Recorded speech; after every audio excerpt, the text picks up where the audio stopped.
A nearly complete tiny house awaits paint and other trimmings. GeekWire Photos, Monica, Nickelsburg, more than 500 employees and volunteers organized by Paul Allen's Vulcan Inc. will spend Friday hammering, sawing, painting, and assembling 30 tiny homes to provide temporary shelter for people currently living on the streets in Seattle. A row of 10 nearly complete tiny homes awaits paint, curtains, and other trimmings from Vulcan's less construction-savvy employees. Behind them are kits, with windows, walls, and other materials pre-cut and ready to be assembled. The final row of CenturyLink Field Events Center is filled with raw materials for Vulcan's most confident carpenters. This is the inaugural Vulcan Converge, an event where Seattle tech workers and volunteers are building homes that will become a new tiny house village in the Central District. It takes a village to build a village. It takes a village to build a village, said Pearl Young, Vulcan's External Affairs Director over the sound of sawing. Leung gave GeekWire an advance tour of the build site as volunteers prepared materials for Friday. Seattle Vocational Institute's is Lawrence Willis and Vulcan's Pearl Young. Vulcan partnered with the Low-Income Housing Institute (LIHI), Associated General Contractors of Washington, and the City of Seattle on the project.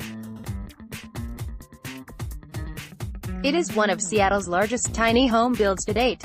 In addition to employees' time, Vulcan is contributing $75,000 to the effort. Each tiny home costs $2,500 to $3,000 in materials, according to Vulcan CEO Bill Hilf.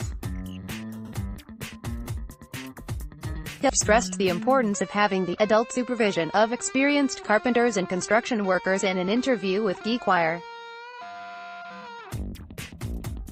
"We're not a company composed entirely of construction expertise," he said. "We have elephant scientists and rocket engineers and computer programmers and stock traders." The wide-ranging expertise of Vulcan employees reflects the diverse interests of the company's founder. The Microsoft co-founder established Vulcan 30 years ago to oversee his various businesses and philanthropic work, from the Seattle Seahawks to elephant conservation. This pre-cut tiny house kit is intended for volunteers with intermediate carpentry skills. Seattle's growing homeless population, the third largest in the nation, is another issue that Vulcan has been working on for years. Allen's foundation donated $30 million to create a new permanent housing and resource center for people experiencing homelessness, which will break ground this summer, according to Hilf. Allen also donated $1 million to a separate housing village for the homeless in Seattle's Columbia City neighborhood in 2016.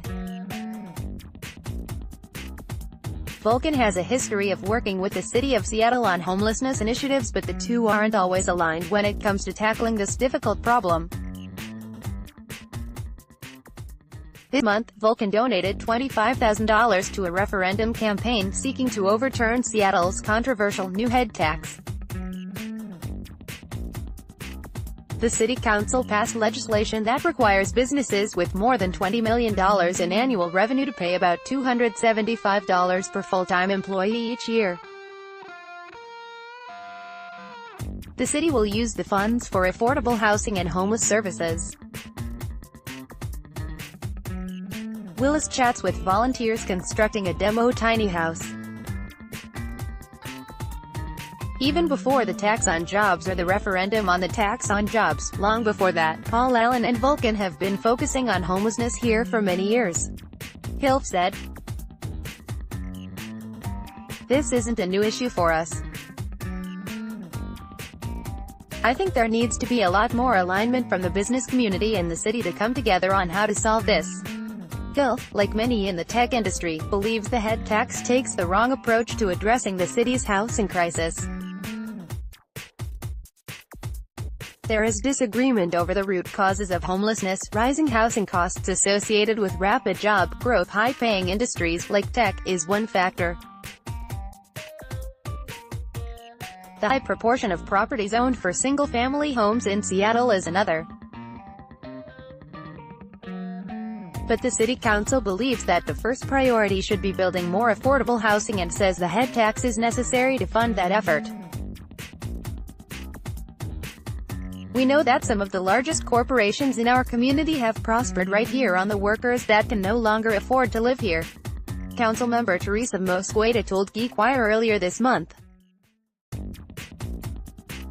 We will all do better, the workers and the large businesses, if folks can afford to stay here and if folks get off the street.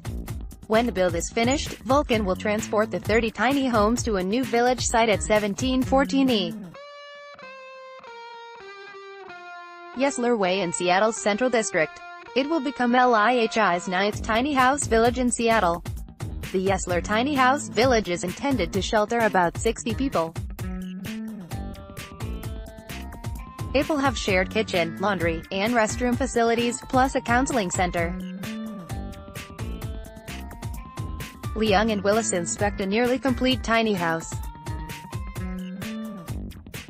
At the heart of the project is Lawrence Willis, a pastor who also does outreach and retention for the Seattle Vocational Institute's pre-apprenticeship construction training program and sits on the board of LIHI. Willis and a group of his students were working to prepare materials Thursday in advance of the Vulcan build. Willis said that each quarter, there are several housing insecure students in the construction apprenticeship program. Some of the students working on the build this week will move into tiny homes in the Yesler Village, according to Willis. His goal is to keep students in the program so that they can learn skills that provide a route to income and stable housing. Especially in this economy, construction is booming, and not only that, they're learning a skill that they'll never lose, Willis said. Intentional painting owner Shannon Noel mixes donated paint for the tiny homes. The Yesler Tiny House Village aligns with Seattle Mayor Jenny Durkant's vision for bridge housing, secure, temporary shelter designed to help people transition from living on the street to permanent homes. It's one piece of the larger, complex problem that is homelessness. Whether the city should prioritize temporary shelter or permanent housing is a hotly debated issue in Seattle. Hilf acknowledges that the Vulcan build isn't the solution to the homelessness problems by any stretch, but rather an effort to engage employees and make incremental progress.